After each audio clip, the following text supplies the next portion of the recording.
Doctor साहब के जाने के बाद प्रवास, बैठक, कार्यक्रम, घरों में जाना, क्षेत्र के अच्छे प्रभावी लोगों को मिलना, नौजवानों को प्रेरणा देना, आने वाले समय में देश की परिस्थिति कैसे रहने वाली है, ये आह्वान करके इन्होंने नए नए प्रचारक बहुत बड़ी मात्रा में निकाले। इन्होंने अलग अलग क्षेत्रों में उन सबको भेज दिया। 45-46 में ध्यान में आ गया देश कितने बड़े संकट का सामना करेगा, और विशेषकर जहां मुस्लिम समाज की संख्या ज्यादा थी। बंगाल था, पंजाब था, सिंध था। इन्होंने यहाँ पर बहुत सघन, बहुत ज्यादा प्रवास किया। 1947 आ गया, देश का विभाजन हुआ। पूजनीय गुरुजी ने जो चेतावनी दी वो सही सिद्ध हुआ। विभाजन के समय पंजाब, बंगाल, सिंध, इस सब की क्या स्थिति थी, कैसे हिंदुओं पर हमले हो रहे थे। जो नेता कांग्रेस के ये कहते थे गांधी जी, नेहरू जी, देश का विभाजन नहीं होगा, देश का विभाजन स्वीकार कर लिया। कल तक लाहौर अपना था, रावलपिंडी अपनी थी, कराची अपनी थी, ढाका अपना था, ये देखते देखते पराये हो गए। लेकिन जो पूजनीय गुरुजी ने तैयारी कराई, हिंदू समाज की सुरक्षा, हिंदू समाज को संगठित किया, संघर्ष के लिए तैयार किया, और आज जो 1947 में पाकिस्तान, बांग्लादेश छोड़ करके आए, उनसे अगर पूछा जाए तो वो बताएंगे कि अगर संघ नहीं होता, स्वयंसेवक अपनी जान पर खेल करके हमारी रक्षा नहीं करता, हमारा आना और हमारा यहाँ पर बसना मुश्किल हो जाता। बाली जी, एक पत्रकार ने लिखा, आज भी जो 47 में पंजाब, बंगाल से बंधु आए, उनसे पूछा जाए कि 47 में कैसा लगा, क्या रहा, संघ का नाम लेते समय उनकी आंखों में आंसू आ जाएंगे कि अगर संघ नहीं होता तो बचकर नहीं आता। दुर्भाग्य से महात्मा गांधी की हत्या हो जाती है। इससे पहले संघ की शक्ति को देखकर कांग्रेस ने प्रयास किया इसका विलय कांग्रेस में हो जाए। पूजनीय गुरुजी ने बड़े सम्मान के साथ इसको अस्वीकार कर दिया, परंतु उस समय से कांग्रेस के कुछ नेता संघ की शक्ति से चिढ़ने लग गए। सोच रहे थे कैसे घेरे। उनको मौका मिल गया गांधी जी की हत्या के बाद। 1 फरवरी 1948 को पूजनीय गुरुजी को गिरफ्तार कर लिया। 4 फरवरी को संघ पर प्रतिबंध लगा दिया। आप कल्पना कर सकते हैं, जो आज कांग्रेस के लोग बड़े अहिंसा की बात करते हैं, कार्यालयों पर, स्वयंसेवकों पर, अधिकारियों पर कैसे हमले हुए। स्वयंसेवक मारे भी गए हमलों में, मकान जला दिए गए, घायल हो गए, वो कितनी पीड़ा। लेकिन पूजनीय गुरुजी ने क्या कहा, अपने ही बंधु हैं, बड़े आराम से रहना है। महात्मा गांधी जी ने 1921 और 1942 के आंदोलन 2 बड़े देश को दिए। कितनी हिंसा हुई, उस हिंसा को संभाल नहीं पाए, लेकिन पूजनीय गुरुजी ने संघ कार्यालय, संघ के कार्यकर्ताओं पर हमला होने पर एक भी घटना ऐसी नहीं घटने दी जहां हमने प्रतिकार किया हो। 9 दिसंबर 1948 से 21 जनवरी 1949 तक संघ ने सत्याग्रह प्रारंभ किया। समाज के बड़े अच्छे अच्छे लोगों ने और सरकार को कहा भी तुमने क्या किया है, ये क्यों लगाया है प्रतिबंध, देशभक्त संस्था है ये। इसलिए 12 जुलाई को संघ पर से प्रतिबंध हटा लिया गया। 13 जुलाई 1949 को पूजनीय गुरुजी को बैतूल की जेल से रिहा कर दिया गया। कहना अच्छा नहीं लगेगा, ऐसे कार्यक्रम पूजनीय गुरुजी के हुए कि कई बार तो नेहरू जी से भी ज्यादा, कांग्रेस के अन्य नेताओं की तुलना में भी ज्यादा संख्या पूजनीय गुरुजी को देखने और सुनने के लिए आती। आज की सरकार हिंदू विरोधी है, आज की सरकार हिंदू के बारे में अच्छा नहीं सोचती है, जबकि अभी अभी अपने विभाजन को भुगता है। हिंदू के प्रति भावना अच्छी नहीं थी और मुसलमानों के प्रति घोर तुष्टीकरण की नीति थी।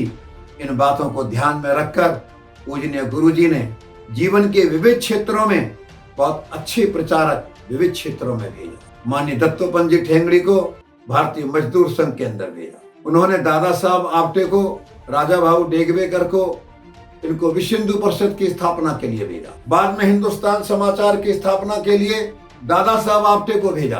राजनीतिक क्षेत्र को खड़ा करने के लिए दीनदयाल उपाध्याय, अटल बिहारी वाजपेयी को भेजा। बनवासी कल्याण आश्रम बाला साहब देशपांडे को भेजा।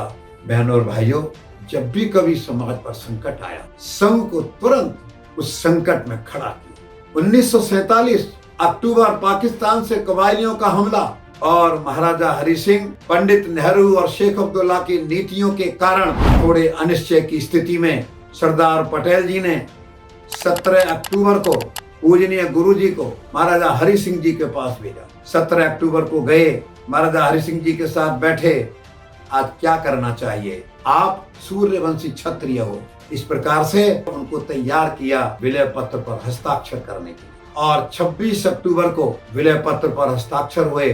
27 अक्टूबर को सेना रवाना हो गई। और जम्मू कश्मीर में क्या हो रहा था, कबायली बड़ी तेजी से बारामूला, अनंतनाग और ये सब को पार करते हुए श्रीनगर की ओर आगे बढ़ रहे थे। हवाई अड्डे सारे समाप्त कर दिए थे, रास्ते तोड़ दिए थे, सामान वहां पर पहुंचाने वाला कोई नहीं, हवाई अड्डों को तैयार करने वाला कोई नहीं। हमारे स्वयंसेवकों ने रास्ते तैयार किए, हवाई अड्डे तैयार किए, फौज को रास्ता दिखाया, सामान पहुंचाया। श्रीनगर में योजना बनी थी, अगले दिन पूरे पाकिस्तान के झंडे पूरे श्रीनगर में लग जाएंगे। महाराजा हरि सिंह जी ने संघ के अधिकारी को अप्रोच किया, उनका कोई चिंता मत करो, हम तैयारी करेंगे। और स्वयंसेवकों को इकट्ठा किया, कार्यक्रम दिया, पाकिस्तान के झंडे उतारकर पूरे श्रीनगर में तिरंगा झंडा लहरा दिया। और जब 1962 का चीन का हमला हुआ, भाइयों, नेहरू जी जैसे प्रधानमंत्री भी, जिन्होंने कभी हमको पसंद नहीं किया, 26 जनवरी 1963 गणतंत्र दिवस की परेड पर उन्होंने संघ को निमंत्रण दिया। ये कितने बड़े सम्मान की बात थी। ये एक प्रकार से नेहरू जी की हमारी देशभक्ति को सलाम था। भाइयों, 1965 का हमला हुआ। लाल बहादुर शास्त्री देश के प्रधानमंत्री थे, थोड़े समय रहे पर ऐसा काम कर गए, आज भी उनको याद करते हैं। जैसे ही पाकिस्तान का हमला हुआ, सर्वदलीय बैठक बुलाई। गुरुजी तो किसी दल के नहीं थे, उनको बैठक में बुलाया, बैठक में बैठे। गुरुजी इतना बढ़िया बोले, आज ऐसा समय आया है, कहीं पर भी आलोचना नहीं करेंगे, पूरा देश एकजुट होकर के लड़ेगा।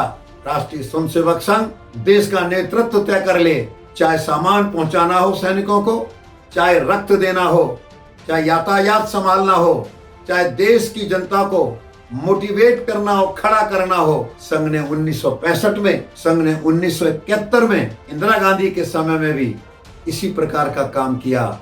गुरुजी के संबंध सब प्रकार के लोगों से, उनके जगजीवन राम जी से बहुत अच्छे संबंध। यशवंतराव चौहान जो बाद में रक्षा मंत्री बने, बड़े अच्छे संबंध थे। एसके पाटिल बड़े अच्छे संबंध थे। डॉक्टर राम मनोहर लोहिया बड़े अच्छे संबंध थे। जगत गुरु शंकराचार्य, उन सब के साथ बड़े अच्छे, बड़े आत्मीयता के संबंध। पूजनीय गुरु जी समय के बहुत पाबंद थे। पूना की तरफ थे, कार्यक्रम में जाना था, जो लेने के लिए आने थे कार्यकर्ता, उनको देरी हो गई। साइकिल लेकर चलाकर खुद चले गए। पंजाब में प्रवास, बाढ़ आई हुई, पुल टूट गया, रेल की पटरी पर से नदी को पार कर गए। वन लाइफ वन मिशन, ये जीवन मेरा राष्ट्र के लिए है, देश के लिए है। पुरी के जगत गुरु शंकराचार्य जी का स्वर्गवास हो गया। उनको स्वामी करपात्री जी ने भी और समाज के अच्छे लोगों ने भी उनको निमंत्रण दिया, आइए आप जगत गुरु शंकराचार्य जी का ये दायित्व स्वीकार कर लीजिए। उन्होंने विनम्रता के साथ हाथ जोड़ करके कहा, आपका धन्यवाद जो आपने मुझे इतने बड़े दायित्व सौंपने की सोची, पर इस जीवन में मुझे एक ही काम करना है, हजारों लाखों कार्यकर्ता तैयार करके हिंदू समाज का संगठन करना है, जिससे देश उन्हें खोए हुए अपने गौरव को प्राप्त कर सके। ये जो गीत है, आ गया संपर्क में जो धन्यता पाई उसी ने, ये गीत ऐसे ही नहीं है। ईरान के एक पत्रकार मिलने के लिए आए, संघ के बहुत बड़े अधिकारी, कैसे होंगे पता नहीं, बड़े खतरनाक होंगे, पता नहीं कैसे पहरे होंगे, शक्ल कैसी होगी, ड्रेस कैसी होगी। गुरुजी से मिले, बैठे, बातचीत की। कहा उन्होंने, मैं तो अपने मन में कुछ और कल्पना लेकर के आया था, पर मैं जा रहा हूँ, मेरे मन के भाव बदल गए हैं, आपके प्रति बहुत अच्छा मन का भाव लेकर जा रहा हूँ।